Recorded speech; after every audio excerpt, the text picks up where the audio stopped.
Welcome back to RamZland. I'm here with my fearless colleagues, and we're getting ready for Pioneer Days where we're going to make soap. And we've just got three main ingredients: olive oil, a little bit of bottled water, and some sodium hydroxide. And we have our molds that we're gonna pour our saponification, our emulsified soap will go into these molds, and then tomorrow we'll pop them out and we'll wait for 3 to 4 weeks and we'll send them home with students. So step one is to pre-measure our amounts. And so here's our sodium hydroxide that's been measured out, our water, and over here is our olive oil. This is really the easiest recipe for soap that you could make. So the first thing that you want to do is slowly add your sodium hydroxide. Now, never pour water onto the sodium hydroxide. Always sodium hydroxide goes into water. This is an exothermic reaction. It's going to get hot. It's going to release steam. If you do it slowly, it won't be as stinky. If you do it quickly, you might want to do this outside or while using a fume hood. And you stir it as you go.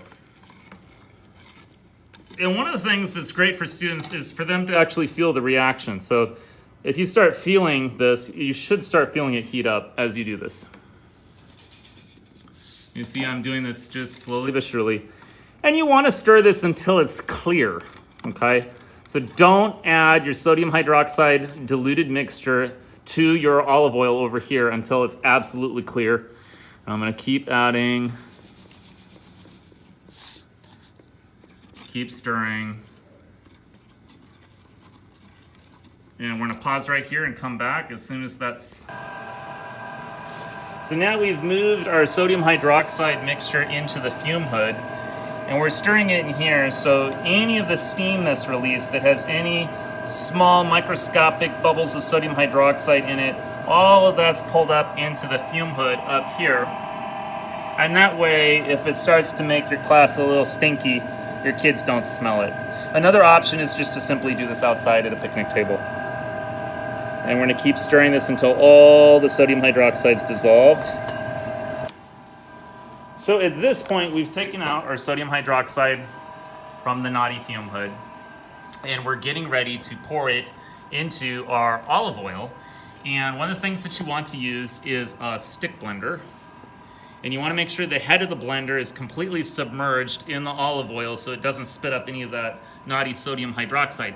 If you get any sodium hydroxide on your hands, it's extremely caustic and it's gonna burn your skin. So make sure that you have a little bit of vinegar to pour on that to bring it back to pH neutral, because it's extremely abrasive. So you don't want to get any of this on your hands, okay? So what we're gonna do is we're gonna slowly pour this into our oil without splashing it.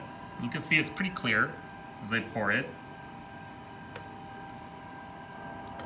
Okay. Now, if little Johnny is going to do this, little Johnny should wear gloves, goggles, things like that to make sure he's safe. If you use the stick blender, you should reach, this should fully emulsify, you should reach saponification in about 3 minutes. And so as soon as that happens, you'll see trace on the surface. You'll see some of the emulsified mixture just kind of leave a trace, a line on the surface, and we'll show you that in just a minute.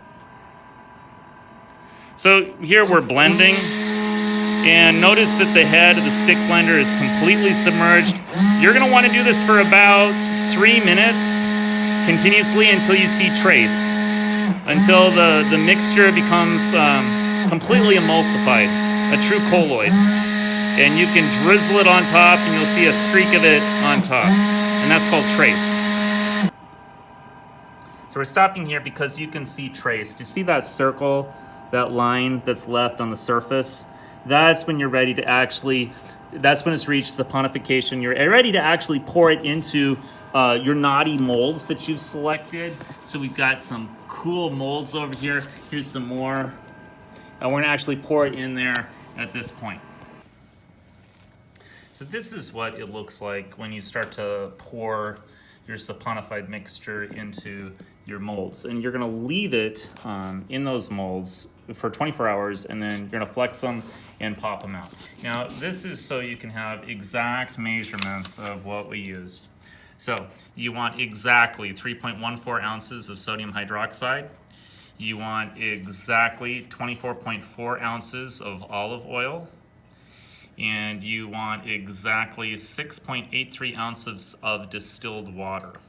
And you want to mix that sodium hydroxide in the water until it's clear before you add it. Okay, so again, 3.14 ounces of NaOH, sodium hydroxide, 6.83 ounces of distilled water, and 24.4 ounces of olive oil. Okay, so you're gonna need a couple bottles that look like this. This was 16.9 ounces, okay?